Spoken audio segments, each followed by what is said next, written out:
And she confirmed live now. All right, Clerk. Good morning, everybody. We do have quorum now, so I'll call this meeting to order. And I welcome all members to the 63rd meeting of the Committee for Communities. Can I remind anyone in the public gallery that mobile phones must be turned off.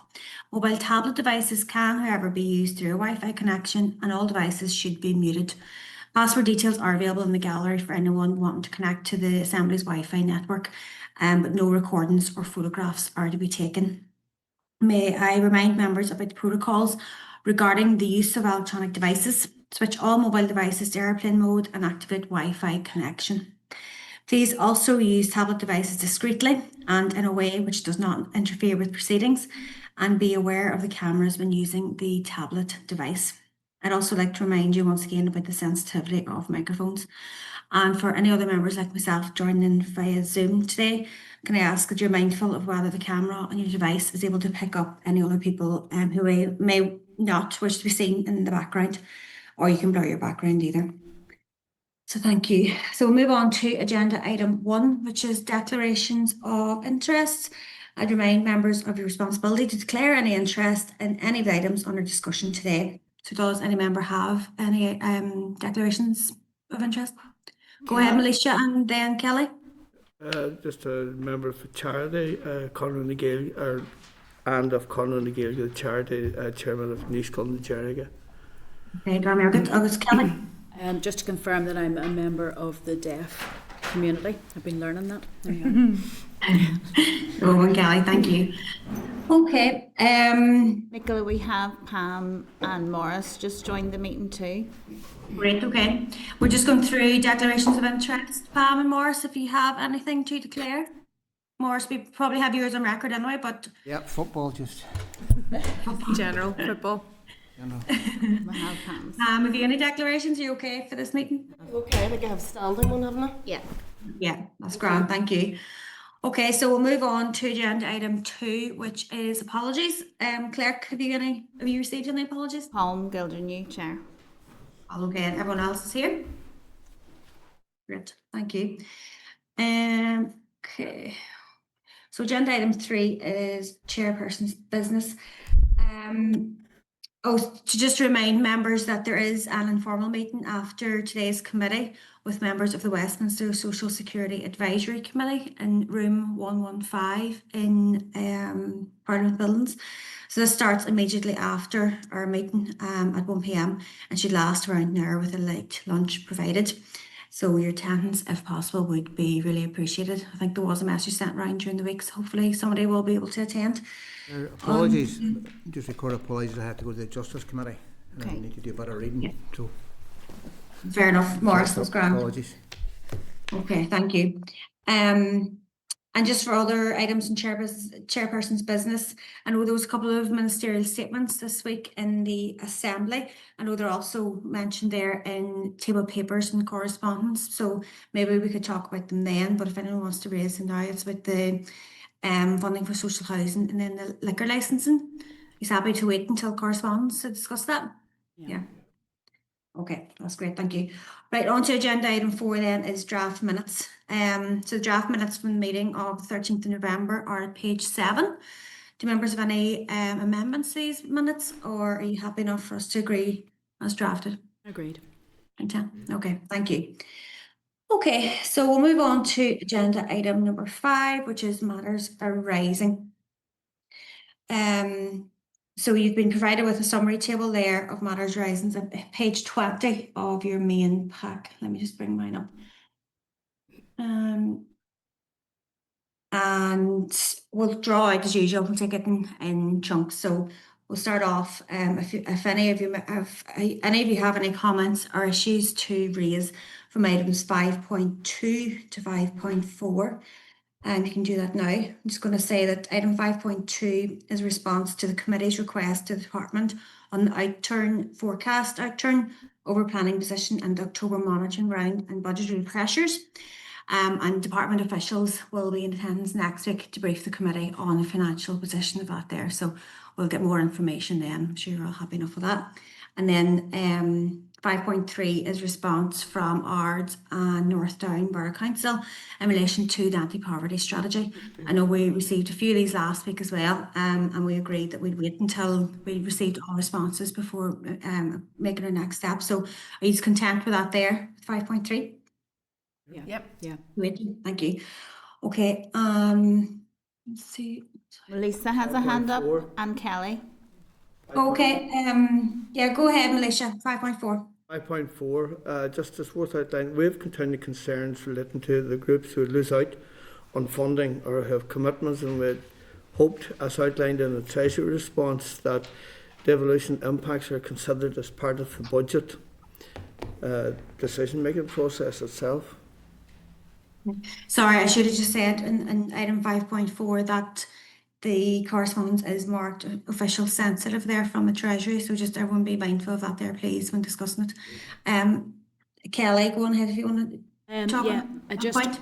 whenever we have the officials coming in, one point that I would like to ask them is when they're doing over planning for their budget, and obviously that settles down during the year, there's never been any over planning for programmes such as supporting people that is notoriously undersupplied for, and I just wonder if they can clarify when they're taking their policy decisions on what parts of the budget will be overplanned for, why are none of those social needs considered as part of overplanning? That for 5.2 or 5.4? 5.2, sorry. Yeah, that's okay. It's okay. Claire, have you got a note of that? We can ask the department that. Yep. Yeah. We'd members like that sent in advance of them coming next week. Yes, please, because then So what parts of the budget are made available for over planning? what's the policy decision process on which parts of the budget are considered for it? Okay. Does any other member have any remarks on those items? Okay, if not, then we'll move on to item 5.6, which is the table papers, page 5. That's response from the Speaker in relation to accessibility within Parliament buildings and this committee's request following its events with stakeholders on the signed language bill. So you remember from different events that we had, we just kind of raised this with the Assembly Commission to say, could they do any more? I think basically from that their letter was that they have some of the provisions on maybe the first ground floor and first floor, is that it? But they're going to seek out how they can actually put those provisions into the rest of the building. So are members happy enough with that response from the Speaker? Kelly, go on. Yeah. Can I just say something about this? It beggars belief to me still in this place. So MLAs are not staff and MLAs are not visitors to this building. We work here. But for instance, today, if I wanted to have subtitles to hear this committee meeting, the name bar at the bottom cuts out any appropriate access to to subtitles, and it's not provided. I think that the presumption in the Assembly is that there's only visitors and there's only Assembly staff that work here, and there has been no consideration of how MLAs work in this building, use this building, and the sort of aspects that we would require. So I have always found this very difficult, that the Assembly does not consider us as being entities to actually ask about. All I've ever had is how would I hear an alarm and get out of this building if there's a fire, not how I use services here. So I think maybe we need to go back to them again and say not just staff of the Assembly but or visitors, but can you confirm what actions are being taken for any members who are hard of hearing or members of the deaf community, such as the broadcasting, the availability of subtitles, you know, all that sort of stuff, because it seems to go completely over everyone's heads. Yeah, I think that's fair enough. Because even I think in the response it was very much so about like health and safety concerns, and which is obviously very, very important and fair. And you're right, it was towards visitors to the building, obviously in the first floor and ground floor. So we should be broadening that out. So Claire, if you're happy enough, we can Andy has a hand up. I just see that. Yeah, Andy, go ahead. Hi, Chair. Just to flag, I'm a member of the Assembly Commission. Apologies, I should have flagged it at the outset, but yeah, just No to flag. problem. Okay, Andy, we'll record that there too. Thank you. Okay, so we're okay to write back to the Assembly Commission and clerk on that? Yes, has that been agreed? Okay. Is it an agreement? Okay, yeah. Pam, go ahead. Yeah, I'm just wondering, Chair, through the Chair, would it be appropriate to ask the Assembly Commission what they're doing in preparation for the sign language bills passing? You know, the assumption that it will pass, which we know will pass. You know, what they're doing in terms of preparation for that. I'm just very aware that, you know, it did take somebody like our own Andy Allen to come in and actually change, you know, how this building operated in terms of disability, and it seems to be we're always in the back foot in terms of disability, and I think that's really inappropriate, because that means it's an unwelcome place for those with particular needs. So would it be appropriate, I suppose, is what I'm asking, to ask what they're doing now in preparation for a soon passage of the bill? Yeah, well, I certainly think so. It's a fair question to ask what they're doing, so I'd be happy to agree to that there. Or other members agree to that? Yep. Yep, fair enough. Okay. Thank you. Thank you. Okay, so if there's no other comments, that's all matters arising, and we'll move on to agenda item 6, which is a departmental briefing on the task group work in relation to the benefit fraud and error. And we agreed at our meeting on the 6th of November to hold this briefing in closed session. So I do now propose that the meeting moves into closed session to facilitate that briefing. Are members content with that? Agreed. Thank you. Okay, Clerk, if you could just confirm when we broadcasting is off. That's confirmed open. All right, thank you, Clerk. And welcome back to the committee meeting. We're back in open session. When we've moved on to agenda item 7, which is correspondence. And members, the correspondence memo is at page 51 of your main pack. Members, as usual, we can proceed through the correspondence bundle in chunks, and you are welcome to draw out or highlight or make any remarks on any of the pieces of correspondence. So we'll start with items 7.2 to 7.8, and I wanted to highlight 7.5, which was information about the minister's press, I suppose, and announcement about Belfast being chosen as somewhere to take the Euros qualifying draw, which, to be honest, like, I thought the press from it and the social media from it was almost like a comical but also depressing. The fact that we could really have had games in the north, and we're seeing Dublin are getting 7 games, which is going to generate hundreds of millions of euros of economic benefit for the area, and the fact that we could have had that there in Belfast and right across the north as well. So, to be honest, I found the response quite startling, that there was this kind of celebration for simply a draw whenever we lost out, and the fact that we could have actually hosted games here as well. So I'm not sure if other members have any comments on that there piece of correspondence. You're happy enough, that's okay. That's grand, so you can go on ahead. Do you have any comments in 7.2 to 7.8 otherwise? Just on 7.6, obviously, as a North Antrim MLA, it's always good to see investment in our town centres. So I see, obviously, Ballymena is getting new Christmas lights.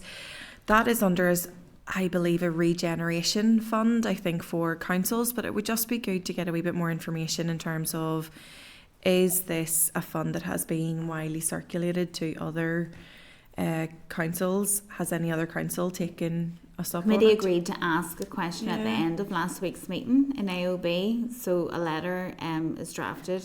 I'm not sure if I've approved it, but committee agreement so was made.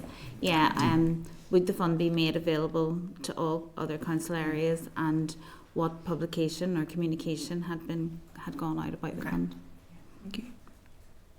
Grand, thanks. Kelly, did you want to come in there and something? It was on the same question, yeah. Sorry, Thank you. I just have another one, Chair, if that's okay. On 7.7, Yeah, go ahead.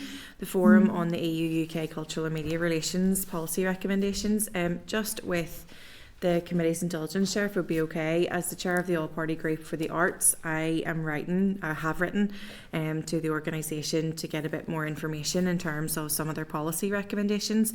If the committee are okay, I'll do that and then maybe write to the chair to update the committee on that rather than the committee having to have that briefing, if that's just to take it off the committee's potential forward work plan, if the committee were minded for that.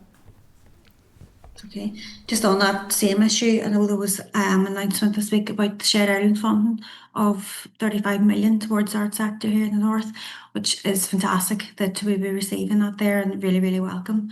But again, Shan, you've talked about this numerous times about the need for increased funding here and arts and the differences that there can make. So it's just frustrating that we're not seeing it coming from the British government or from the department really, but I suppose it is welcome in that regard.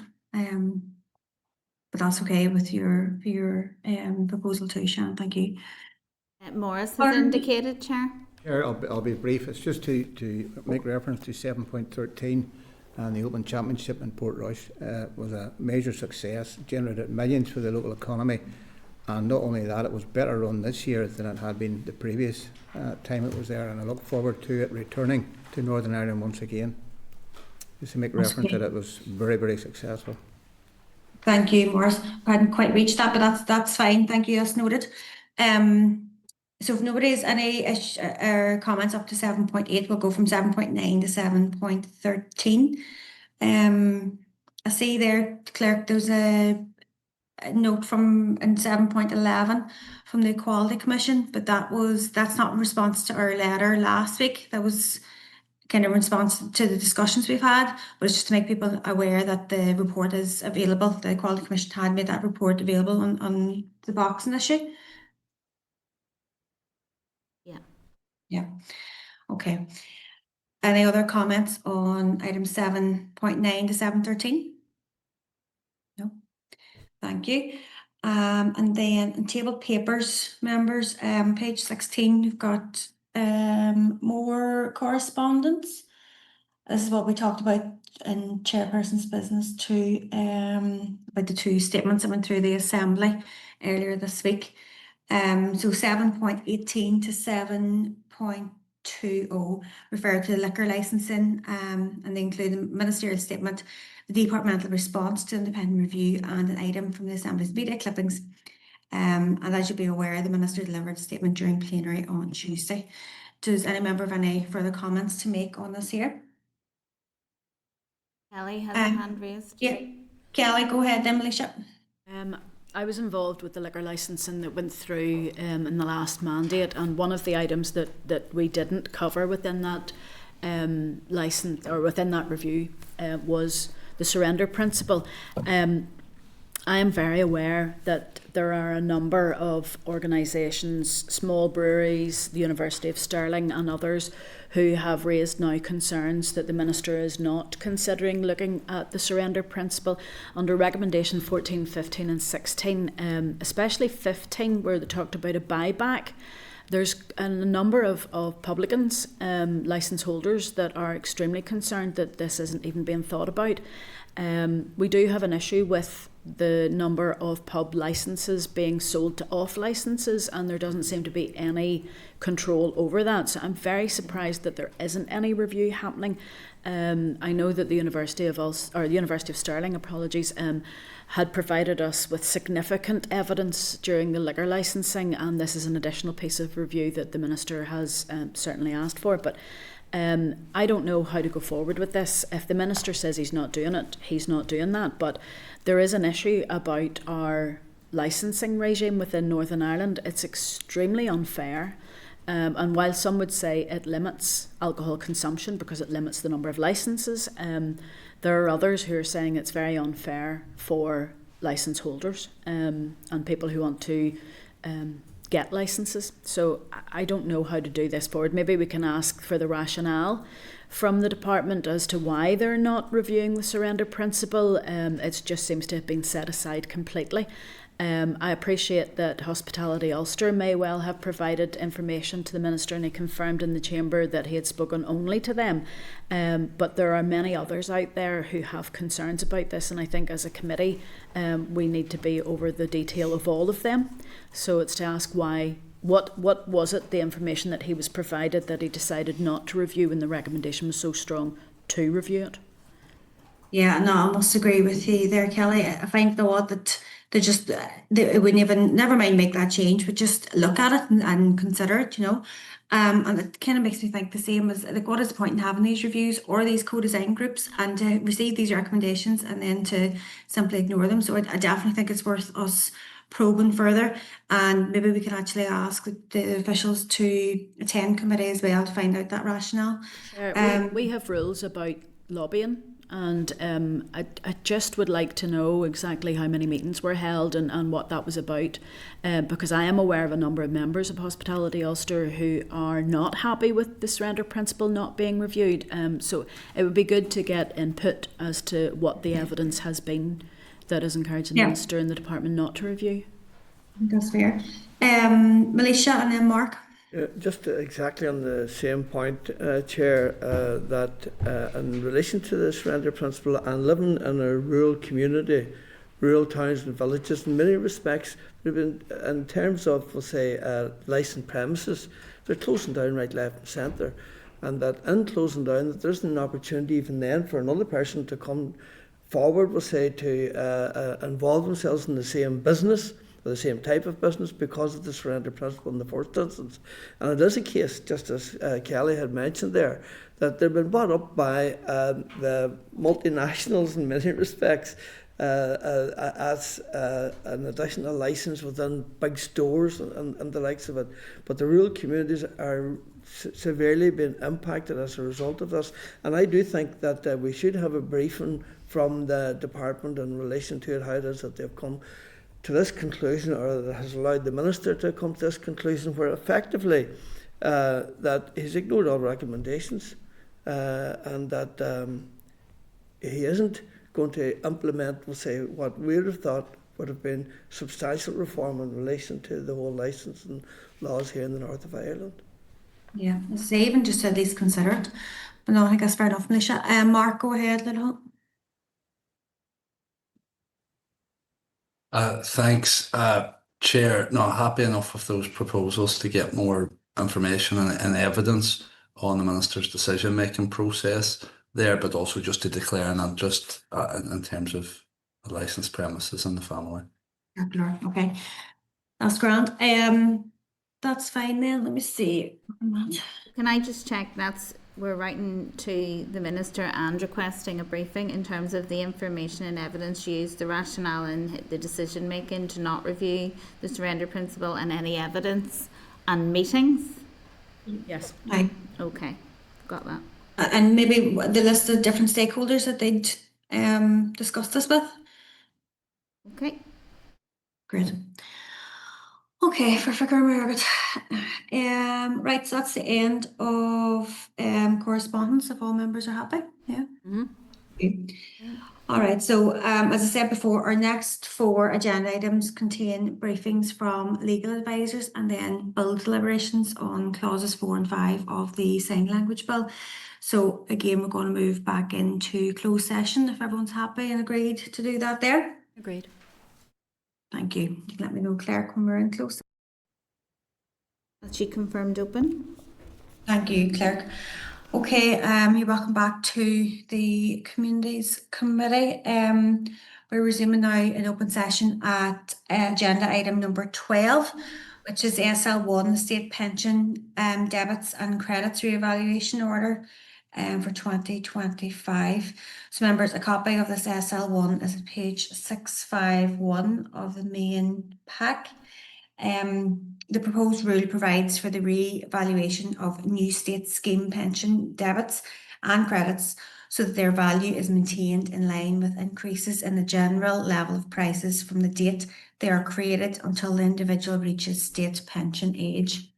Under the new state pension for people reaching state pension age on or after the 6th of April 2016, a protected payment can arise where a person's pre-2016 contributions exceed the full 2016 rate.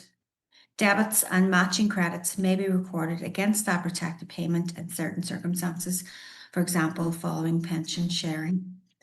The order here ensures that any such debits or credits are revalued by prices up to state pension age, after which the award is upgraded through the normal annual benefits review. The rule is intended to come into operation on the 22nd of December 2025. So do members have any comments, or are you content for the department to proceed to make the rule? Content. Content. Thank you. So I guess that's just a normal annual kind of thing anyway. Thank you. Okay, so we'll move on to agenda item number 13, which is the SL1 State Pension Revaluation of Transitional Pensions Order 25. So members, again, a copy of this SL1 is page 659 of the main pack. The proposed rule provides for the annual revaluation of protected payments within the new state pension for people reaching state pension age after the 6th of April 2016, ensuring those who claim in later years are not disadvantaged compared with those who qualified in the first year of the reform. A protected payment is the part of the new state pension derived from pre-6th of April 2016 national insurance contributions, which exceeded the full 2016 rate, which is £155.65. It is revalued by reference to increases in the general level of prices up to state pension age, and thereafter upgraded annually as part of the wider benefits review. The department is required to follow GB position and cannot set a different percentage for the North. The rule is intended to come into operation on the 22nd of December 2025. So do members have any comments on this, or are you content for the department to proceed and make the rule? Content. Yes, thank you. Okay, so agenda item 14 is the SR 2025-175, the Occupational Pension Schemes, Collective Money Purchase Schemes, Miscellaneous Amendments, Regulations for the North 2025. And again, a copy of the SR is at page 669 of the main pack. I'd like to remind members that the committee considered this SL1 at the meeting on the 6th of November, when that stage we were content for the department to make the rule. Have members any objection to the rule now? No. No. Okay, so no objection, so I'll put the following question to the committee. That the Committee for Communities has considered SR 2025-175, the Occupational Pension Schemes, Collective Money Purchase Schemes, Miscellaneous Amendments, Regulations for the North 2025, and has no objection to the rule, subject to the report from the Examiner of Statutory Rules. Are members agreed? Agreed. Okay, Garmilv. Okay, agenda item 15 is the forward work programme. You'll see a copy of that at page 678 of our main packs. Do members have any comments on the forward work programme, or are you content to note for now? Could I just ask, Chair, given what we've had a discussion with today, if we could ask the department in advance of them coming to see us about sign language next week, if they have any of those draft regulations ready that we can have a look at? It would be very helpful. Yeah, fair enough. I think that's worth asking. If they have it, we'll seek it out. Yeah. Okay. Anyone else anything to say on the forward work programme? No. Okay, content with that. Okay, agenda item 16 is AOB. Any other business? No. Okay. And finally, date and time of the next meeting is, so it'll be next Thursday, 27th November at 10 a.m. in room 29. Thank you. That's all for today. Thanks very much, everybody. William, you go. Thank you, Nicola. Well done. Okay. Thank you, mate.